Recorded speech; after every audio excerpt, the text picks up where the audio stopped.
ನಮಸ್ಕಾರ, ಸಾಮ್ರಾಟ್ ಟಿವಿಗೆ ಸ್ವಾಗತ. ಇದು ಈ ಕ್ಷಣದ ಸುದ್ದಿ. ನಾನು ಕೆಜೆ ಹಳ್ಳಿ ಸುರೇಶ್. ಮೊದಲಿಗೆ ಈ ಕ್ಷಣದ ಹೆಡ್ಲೈನ್ಸ್. ಮೇ 20ಕ್ಕೆ ಕಾಂಗ್ರೆಸ್ ಸರ್ಕಾರದ ಸಾಧನಾ ಸಮಾವೇಶ. ಯಶಸ್ವಿ ಸಮಾವೇಶಕ್ಕೆ ಭರ್ಜರಿ ಸಿದ್ಧತೆ. ಜಿಲ್ಲೆಗಳ ಪ್ರವಾಸದಲ್ಲಿ ಸಿಎಂ ಸಚಿವರು ಬ್ಯುಸಿ. ಬೆಂಗಳೂರಿನ ಪಿಜಿಯಲ್ಲಿ ಪಾಕ್ ಪರ ಘೋಷಣೆ. ಪಿಜಿಯಲ್ಲಿ ಭಯಭೀತ ವಾತಾವರಣ. ಛತ್ತೀಸ್ಗಢ ಮೂಲದ ಟೆಕ್ಕಿ ಬಂಧನ. ಡೊನಾಲ್ಡ್ ಟ್ರಂಪ್ಗೆ ಭಾರತ ಬಿಗ್ ಶಾಕ್. ಪ್ರತಿ ತೆರಿಗೆ ವಿಧಿಸುವ ಪ್ರಸ್ತಾವನೆಗೆ ಚಿಂತನೆ. ಮೊದಲ ಬಾರಿಗೆ ಮಹತ್ವದ ನಿರ್ಧಾರ. ಪಂಜಾಬ್ನಲ್ಲಿ ವಿಷಪೂರಿತ ಮದ್ಯ ಸೇವನೆ. 14 ಮಂದಿ ಸಾವು. 5 ನಗರಗಳ ಮದ್ಯಪ್ರಿಯರಲ್ಲಿ ಭೀತಿ. ಬೆಂಗಳೂರು ಸೇರಿದಂತೆ ರಾಜ್ಯಾದ್ಯಂತ ಮಳೆಯ ಆರ್ಭಟ. ಸಿಡಿಲಿಗೆ 7 ಮಂದಿ ಬಲಿ. 4 ದಿನ ಯೆಲ್ಲೋ ಅಲರ್ಟ್. ಪಂಚ ಗ್ಯಾರಂಟಿ ಯೋಜನೆಗಳ ಪ್ರಚಾರದ ಮೂಲಕ ಅಧಿಕಾರಕ್ಕೆ ಬಂದ ಕಾಂಗ್ರೆಸ್ ಸರ್ಕಾರಕ್ಕೆ 2 ವರ್ಷಗಳಾಗ್ತಾ ಇದೆ. ಮೇ 20ರಂದು ವಿಜಯನಗರ ಜಿಲ್ಲೆಯ ಹೊಸಪೇಟೆಯಲ್ಲಿ ನಡೆಯಲಿರುವಂತಹ ರಾಜ್ಯ ಸರ್ಕಾರದ 2 ವರ್ಷಗಳ ಆಚರಣೆಯಾದ ಸಾಧನಾ ಸಮಾವೇಶಕ್ಕೂ ಮುನ್ನ ಮುಖ್ಯಮಂತ್ರಿ ಸಿದ್ದರಾಮಯ್ಯ ಮತ್ತು ಅವರ ಸಂಪುಟ ಸಚಿವರು ರಾಜ್ಯ ಪ್ರವಾಸದಲ್ಲಿ ನಿರತರಾಗಿದ್ದಾರೆ. ಸಿದ್ದರಾಮಯ್ಯ ಸಂಪುಟದ ಎಲ್ಲ ಹಿರಿಯ ಸಚಿವರಿಗೆ ತಾಂಡಗಳು ಮತ್ತು ಹಾಡಿಗಳಲ್ಲಿ ವಾಸಿಸುವ ಹಿಂದುಳಿದ ಜನರನ್ನು ಗುರುತಿಸುವ ಕಾರ್ಯವನ್ನು ನೀಡಲಾಗಿದೆ. ಮೇ 20ರಂದು ತಾಂಡಗಳು ಮತ್ತು ಹಾಡಿಗಳಲ್ಲಿ ವಾಸ ಮಾಡ್ತಿರುವಂಥವರಿಗೆ ಕಂದಾಯ ಗ್ರಾಮಗಳಾಗಿ ಗುರುತಿಸುವುದರ ಜೊತೆಗೆ ಅವರ ಆಸ್ತಿಗಳಿಗೆ ಹಕ್ಕುಪತ್ರಗಳನ್ನು ನೀಡಲಾಗುತ್ತೆ. ಸಚಿವರು ಮತ್ತು ಹಿರಿಯ ಶಾಸಕರಿಗೆ 64 ವಿಧಾನಸಭಾ ಕ್ಷೇತ್ರಗಳಲ್ಲಿ ಫಲಾನುಭವಿಗಳು, ಅಧಿಕಾರಿಗಳು ಮತ್ತು ನಾಯಕರೊಂದಿಗೆ ಸಂವಹನ ನಡೆಸುವ ನಿರ್ದಿಷ್ಟ ಕಾರ್ಯವನ್ನು ನೀಡಲಾಗಿದೆ. ರಾಜ್ಯಾದ್ಯಂತ ಸುಮಾರು 1 ಲಕ್ಷದಷ್ಟು ಇರುವ ಈ ಅವಕಾಶ ವಂಚಿತ ಜನರಿಗೆ ಸರ್ಕಾರದ 2 ವರ್ಷಗಳ ವಾರ್ಷಿಕೋತ್ಸವವನ್ನು ಗುರುತಿಸಲು ಆಸ್ತಿ ಹಕ್ಕುಪತ್ರಗಳನ್ನು ನೀಡಲಾಗುವುದು. ಬೆಂಗಳೂರಿನ ವೈಟ್ ಫೀಲ್ಡ್ನಲ್ಲಿರುವಂತಹ ಪಿಜಿಯಲ್ಲಿ ಪಾಕಿಸ್ತಾನ ಪರ ಘೋಷಣೆ ಕೂಗಿದ 26 ವರ್ಷದ ಟೆಕ್ಕಿಯನ್ನು ಪೊಲೀಸರು ಬಂಧಿಸಿದ್ದಾರೆ. ಛತ್ತೀಸ್ಗಢ ಮೂಲದ ಶುಭಾಂಶು ಶುಕ್ಲಾ ಎಂಬಾತ ಮೇ 9ರಂದು ಆಪರೇಷನ್ ಸಿಂಧೂರ್ ಯಶಸ್ಸಿನ ಕುರಿತು ಸಂಭ್ರಮಾಚರಣೆ ವೇಳೆ ಪಾಕಿಸ್ತಾನ ಪರ ಘೋಷಣೆ ಕೂಗಿದ್ದಾನೆ ಎಂದು ಆರೋಪಿಸಲಾಗಿದೆ. ಈ ಘಟನೆಯಿಂದಾಗಿ ಪಿಜಿಯಲ್ಲಿದ್ದ ಇತರೆ ಯುವಕರು ಭಯಭೀತರಾಗಿದ್ದರು.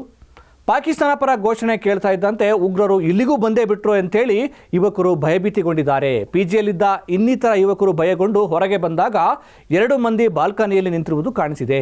ಆ ಇಬ್ಬರಲ್ಲಿ ಒಬ್ಬನಾದ ಶುಭಾಂಶು ಪಾಕ್ ಪರ ಘೋಷಣೆ ಕೂಗ್ತಾ ಇರೋದನ್ನು ಕಂಡಿದ್ದಾರೆ. ಎದುರಿನ ಪಿಜಿಯಲ್ಲಿದ್ದ ಯುವಕ ಈ ದೃಶ್ಯವನ್ನು ಮೊಬೈಲ್ನಲ್ಲಿ ವಿಡಿಯೋ ಮಾಡಿದ್ದ.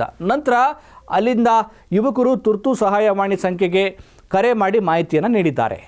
ನಂತರ ಪೊಲೀಸರು ಸ್ಥಳಕ್ಕೆ ಆಗಮಿಸಿ ಇಬ್ಬರನ್ನು ವಶಕ್ಕೆ ಪಡೆದಿದ್ದಾರೆ. ಶುಭಾಂಶು ಪಾಕ್ ಪರ ಘೋಷಣೆ ಕೂಗಿದ್ದು ವಿಚಾರಣೆ ವೇಳೆ ದೃಢಪಟ್ಟಿದೆ. ವೈಟ್ ಫೀಲ್ಡ್ ಠಾಣೆ ಪೊಲೀಸರು ಆತನ ವಿರುದ್ಧ ಪ್ರಕರಣವನ್ನು ದಾಖಲಿಸಿದ್ದಾರೆ. ಆತನನ್ನು ಬಂಧಿಸಿ ಜೈಲಿಗೆ ಕಳಿಸಲಾಗಿದೆ. ಸದ್ಯ ತನಿಖೆ ಮುಂದುವರಿತಾ ಇದೆ. ಇದುವರೆಗೂ ಶಾಂತವಾಗಿದ್ದ ಭಾರತ ಆಕ್ರಮಣಕಾರಿ ನಡೆಯನ್ನು ಕಂಡ ಪಾಕಿಸ್ತಾನ ಗಡಗಡ ನಡುಗ್ತಾ ಇದೆ. ಸದ್ಯ ಗಡಿಯಲ್ಲಿ ಪರಿಸ್ಥಿತಿ ಶಾಂತವಾಗಿದೆ. ಒಂದು ವೇಳೆ ಮತ್ತೆ ಕಾಲ್ಕೆರೆದು ಜಗಳಕ್ಕೆ ಬಂದರೆ ಉತ್ತರ ಕೊಡಬೇಕು ಅನ್ನೋದು ಭಾರತಕ್ಕೆ ತಿಳಿದಿದೆ ಎಂದು ಪ್ರಧಾನಿ ನರೇಂದ್ರ ಮೋದಿ ಎಚ್ಚರಿಕೆಯನ್ನು ಕೊಟ್ಟಿದ್ದಾರೆ.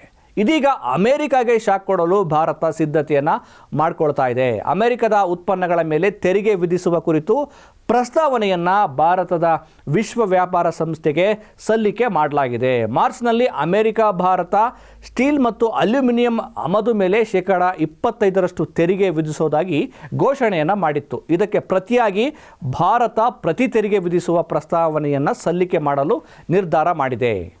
ಪಂಜಾಬ್ನ ಅಮೃತಸರ ಜಿಲ್ಲೆಯ ಮಜಿತಾ ಪ್ರದೇಶದಲ್ಲಿ ವಿಷಪೂರಿತ ಮದ್ಯ ಸೇವಿಸಿ 14 ಜನರು ಸಾವನ್ನಪ್ಪಿದ್ದು 6 ಜನರನ್ನು ಆಸ್ಪತ್ರೆಗೆ ದಾಖಲಿಸಲಾಗಿದೆ. ವಿಷಪೂರಿತ ಮದ್ಯದ ಪೂರೈಕೆಯಿಂದ 5 ಗ್ರಾಮಗಳಲ್ಲಿ ಕೋಲಾಹಲ ಉಂಟಾಗಿದೆ. ತಕ್ಷಣ ಕ್ರಮ ಕೈಗೊಂಡ ಪೊಲೀಸ್ ಇಲಾಖೆ ಘಟನೆಗೆ ಸಂಬಂಧಿಸಿದಂತೆ 4 ಜನರನ್ನು ಬಂಧಿಸಿದ್ದಾರೆ. ಮುಖ್ಯ ಪೂರೈಕೆದಾರ ಪರ್ಜಿತ್ ಸಿಂಗ್ ಅನ್ನು ಬಂಧಿಸಲಾಗಿದೆ. ಅವರನ್ನು ವಿಚಾರಣೆ ನಡೆಸಿದಾಗ ಕಿಂಗ್ ಪಿನ್ ಪೂರೈಕೆದಾರ ಸಾಹೇಬ್ ಸಿಂಗ್ ಎನ್ನುವ ಅಂಶ ಬೆಳಕಿಗೆ ಬಂದಿದ್ದು ಆತನನ್ನು ಕೂಡ ಬಂಧಿಸಲಾಗಿದೆ ಎಂದು ಅಮೃತಸರದ SSP ಮಣಿಂದರ್ ಸಿಂಗ್ ಹೇಳಿದ್ದಾರೆ. ಈ ಮದ್ಯವನ್ನು ಯಾವ ಕಂಪನಿಗಳಿಂದ ಖರೀದಿಸಿದ್ದಾರೆ ಎನ್ನುವ ಬಗ್ಗೆ ತನಿಖೆ ನಡೀತಾ ಇದೆ. ನಕಲಿ ಮದ್ಯ ಪೂರೈಕೆದಾರರ ವಿರುದ್ಧ ಕಠಿಣ ಕ್ರಮ ಕೈಗೊಳ್ಳಲು ಪಂಜಾಬ್ ಸರ್ಕಾರವು ಈಗಾಗಲೇ ಕಟ್ಟುನಿಟ್ಟಿನ ಸೂಚನೆಗಳನ್ನು ನೀಡಿದೆ. ಶೀಘ್ರದಲ್ಲೇ ಮದ್ಯ ತಯಾರಕರನ್ನು ವಶಕ್ಕೆ ಪಡೆಯಲಾಗುವುದು. ಕಠಿಣ ಕ್ರಮದ ಭಾಗವಾಗಿ 2 FIRಗಳನ್ನು ದಾಖಲಿಸಲಾಗಿದೆ. ರಾಜ್ಯದಲ್ಲಿ ಮಂಗಳವಾರ ಸಿಡಿಲಾಘಾತಕ್ಕೆ ಬಳ್ಳಾರಿ ಜಿಲ್ಲೆಯಲ್ಲಿ ಒಂದೇ ಕುಟುಂಬದ ಇಬ್ಬರು, ಕೊಪ್ಪಳ ಮತ್ತು ಹಾವೇರಿ ಜಿಲ್ಲೆಯಲ್ಲಿ ತಲಾ ಇಬ್ಬರು ಹಾಗೂ ವಿಜಯಪುರ ಜಿಲ್ಲೆಯ ಒಬ್ಬರು ಸೇರಿ ಒಟ್ಟು 7 ಮಂದಿ ಮೃತಪಟ್ಟಿದ್ದಾರೆ. ಬೆಂಗಳೂರು ಸೇರಿದಂತೆ ರಾಜ್ಯದ ಹಲವಾರು ಭಾಗಗಳಲ್ಲಿ ಮಳೆಯಾಗಿದೆ.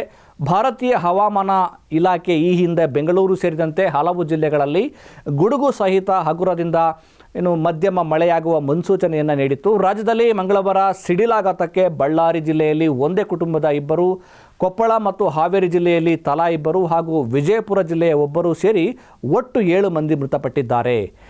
ಬೇಸಿಗೆ ಮಳೆಯಿಂದ ಬಿಸಿಲು ಪ್ರದೇಶದ ಜಿಲ್ಲೆಗಳಲ್ಲಿ ಹಿತವಾದರೆ ಕರಾವಳಿ ಮತ್ತು ಮಲೆನಾಡು ಒಳನಾಡುಗಳಲ್ಲಿ ವಿವಿಧೆಡೆ ಬೆಳೆಗಳಿಗೆ ಹಾನಿಯಾಗಿದೆ. ಜೋರು ಗಾಳಿ ಮಳೆಗೆ ಬೆಳೆಗಳು ನೆಲಕಚ್ಚಿವೆ. ಬಳ್ಳಾರಿ ಸಿರಗುಪ್ಪ ತಾಲೂಕಿನ ರಾರವಿ ಗ್ರಾಮದ ಜಮೀನಿನ ಕೆಲಸದಲ್ಲಿ ತೊಡಗಿದಂಥ ಬೀರಪ್ಪ ಹಾಗೂ ಅವರ ಅಣ್ಣನ ಮಗ ಸುನೀಲ ಸ್ಥಳದಲ್ಲಿ ಮೃತಪಟ್ಟಿದ್ದಾರೆ. ಕೊಪ್ಪಳ ಜಿಲ್ಲೆ ಕಾರಟಗಿ ತಾಲೂಕಿನ ಮೈಲಾರಪುರ ಗ್ರಾಮದ ಬಸನಗೌಡ ಹಾಗೂ ಕನಕಗಿರಿ ತಾಲೂಕಿನ ಹುಲಿಐದರ್ ಗ್ರಾಮದ ಯಂಕಪ್ಪ ಜಾಡಿ ಮೃತರಾಗಿದ್ದಾರೆ. ವಿಜಯಪುರ ಜಿಲ್ಲೆಯ ಮುದ್ದೆಬಿಹಾಳ ತಾಲೂಕಿನ ತಂಗಡಗಿ ಗ್ರಾಮದಲ್ಲಿ ಸಿಡಿಲು ಬಡಿದು ರೈತ ಮಲ್ಲಪ್ಪ ಗುರುಶಾಂತಪ್ಪ ತಾಳಿಕೋಟೆ ವ್ಯಕ್ತಿಯೊಬ್ಬ ಮೃತಪಟ್ಟ ಘಟನೆ ವರದಿಯಾಗಿದೆ. ಇವಿಷ್ಟು ಈ ಕ್ಷಣದ ಸುದ್ದಿಗಳು. ಸಾಮ್ರಾಟ್ ಟಿವಿ ನೊಂದವರೊಂದಿಗೆ. ನಮಸ್ಕಾರ.